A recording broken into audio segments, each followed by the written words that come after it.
Shalom, salam dalam kasih Tuhan Yesus Kristus. Saudara-saudara, renungan pada hari ini berjudul kecewa. Saudara-saudara, berbicara tentang kecewa ini saya kira cukup menarik, karena kita, saudara-saudara, sangat akrab dengan namanya kata kecewa. Dan saya kira kita semua yang mendengar program ini tentunya yang namanya kecewa itu pernah terjadi dalam hidup kita. Saudara-saudara, kecewa adalah harapan yang tidak sesuai dengan kenyataan. Harapan yang tidak sesuai dengan kenyataan. Jadi ada suatu deviasi atau ada suatu penyimpangan antara harapan dengan kenyataan. Saudara-saudara, di dalam dunia sekuler itu bisa berakibat seseorang yang kecewa, kinerjanya menurun kalau dia seorang pegawai, seorang karyawan, dan setelah kinerjanya menurun, dia bisa mengalami pemecatan. Kalau seorang direktur atau pemilik perusahaan, tentunya dia tidak mengalami pemecatan karena dia yang punya. Tetapi dia bisa bangkrut. Kalau kinerjanya tidak bagus, perusahaannya bisa bangkrut, yang berujung ya bisa disita dan lain sebagainya. Tentunya dia sebagai pengusaha tidak mau bangkrut. Nah, saudara-saudara, kalau kita lihat di sini atau kita perhatikan di sini bahwa di dalam dunia rohani juga ada yang namanya kecewa. Saudara mungkin kecewa di dalam pelayanan, kecewa kepada pimpinan saudara, saudara kecewa kepada gembala saudara kecewa terhadap stafnya. Bisa ada saling kecewa, ya. Dan berbahayanya ketika kita kecewa itu kita mundur. Kita mundur, bahkan mundur dari Tuhan. Pelayanan kita mundur dan bahkan kita bisa mundur dari Tuhan. Kita tinggalkan Tuhan. Ini yang fatal sekali. Ya tentunya kalau kita tinggalkan Tuhan itu berujung neraka. Mungkin ada yang pikir, kok meninggalkan Tuhan neraka? Iya betul, kalau saudara tidak percaya kepada Kristus, sedangkan Kristus mengatakan tidak seorang pun sampai kepada Bapa kecuali melalui aku, jadi saudara tidak akan sampai karena Bapa di surga. Selain surga, apalagi kalau bukan neraka. Jadi saudara-saudara, kita coba baca di dalam Matius 13 ayat 54 sampai dengan 58. Matius 13 ayat 54 sampai dengan 58. Saya akan bacakan.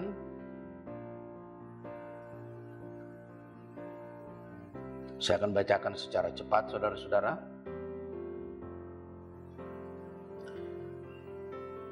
Setibanya di tempat asalnya, Yesus mengajar orang-orang di situ, di rumah ibadat mereka. Maka takjublah mereka dan berkata, dari mana diperolehnya hikmat itu dan kuasa untuk mengadakan mujizat-mujizat itu? Bukankah ia ini anak tukang kayu? Bukankah ibunya bernama Maria dan saudara-saudaranya Yakobus, Yusuf, Simon dan Yudas? Dan bukankah saudara-saudaranya perempuan semuanya ada bersama kita? Jadi dari mana diperolehnya semuanya itu? Lalu mereka kecewa dan menolak dia. Maka Yesus berkata kepada mereka, seorang nabi dihormati di mana-mana, kecuali di tempat asalnya dan di rumahnya. Dan karena ketidakpercayaan mereka, tidak banyak mujizat diadakannya di situ.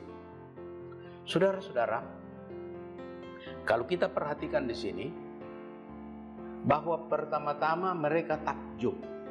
Takjub itu adalah kagum, heran, terpesona. Kemudian setelah melihat demikian, mereka mulai menyelidiki latar belakangnya. Siapakah dia? Apa latar belakangnya? Apa status sosialnya? Bagaimana kedudukannya di tengah-tengah masyarakat? Setelah mereka mengetahui itu, mereka kecewa dan menolak Yesus. Jadi Yesus ditolak karena dilihat latar belakangnya, siapa saudara-saudaranya, apa status bapaknya dan lain sebagainya, sehingga mereka menolak Yesus.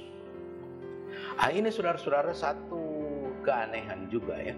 Kalau saudara-saudara kita perhatikan di dunia politik, kalau kita perhatikan politik yang di dalam negeri saja, untuk seseorang yang menjadi tokoh politik yang terkenal, kalau dia pulang kampung, biasanya tuh teman-teman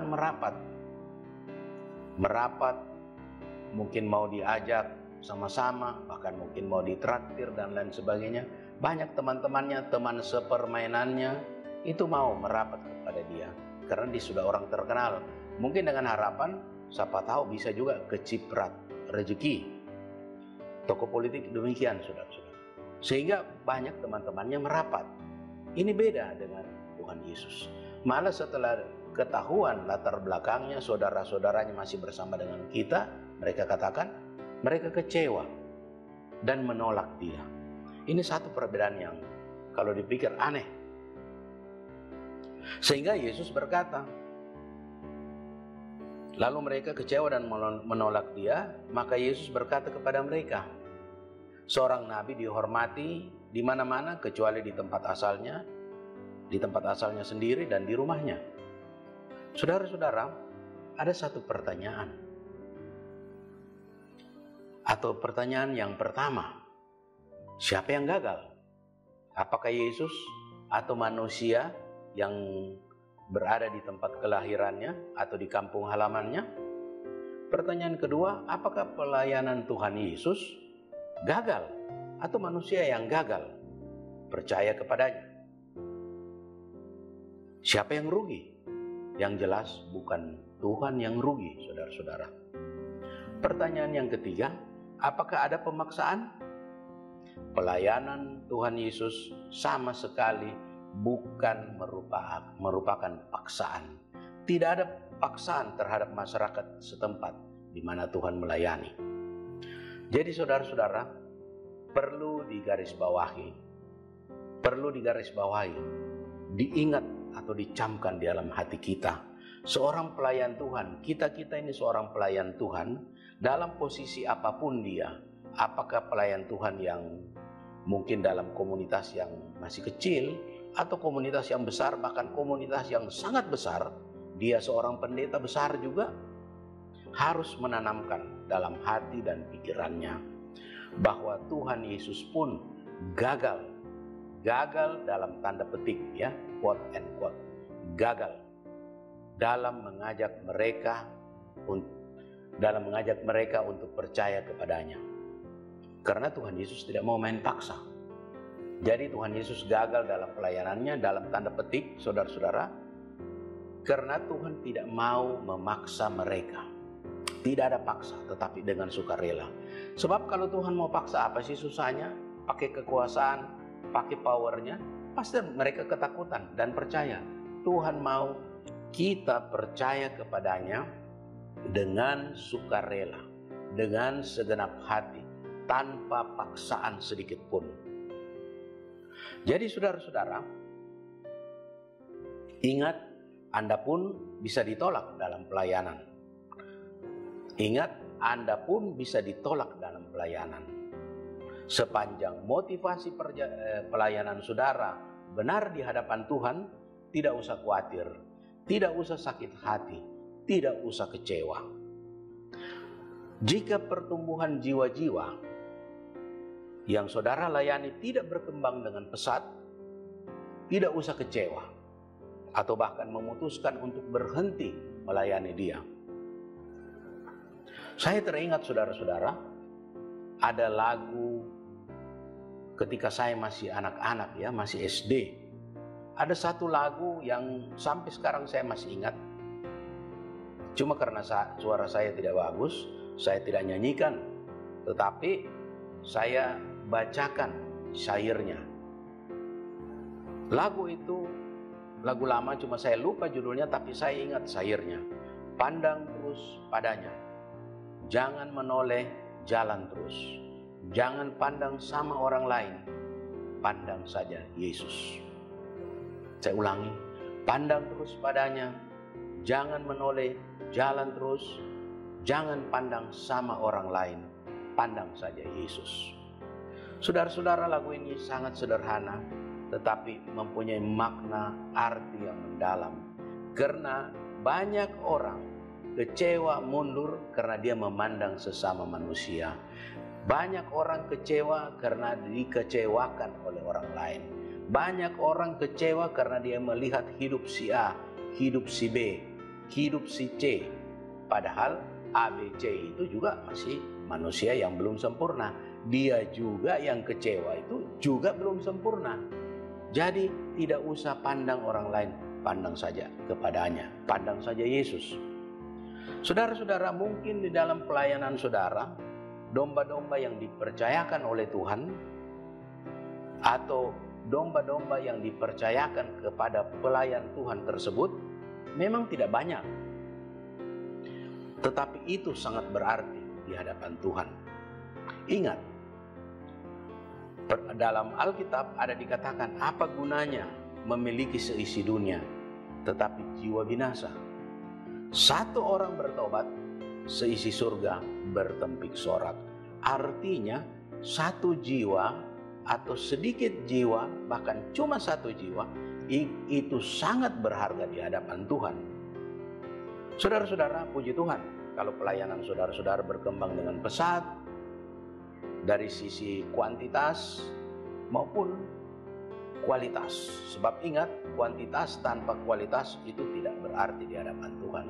Kuantitas harus diikuti dengan kualitas. Itu sangat penting karena itu yang berarti di hadapan Tuhan. Jadi saudara-saudara, bagian akhir dari renungan pada hari ini, majulah terus, giatlah selalu dalam pelayanan. Meskipun baik ataupun tidak baik keadaannya, ingat ada Dia, ada Tuhan yang mengawasi dan memperhatikan motivasi pelayanan saudara-saudara. Setialah sampai akhir.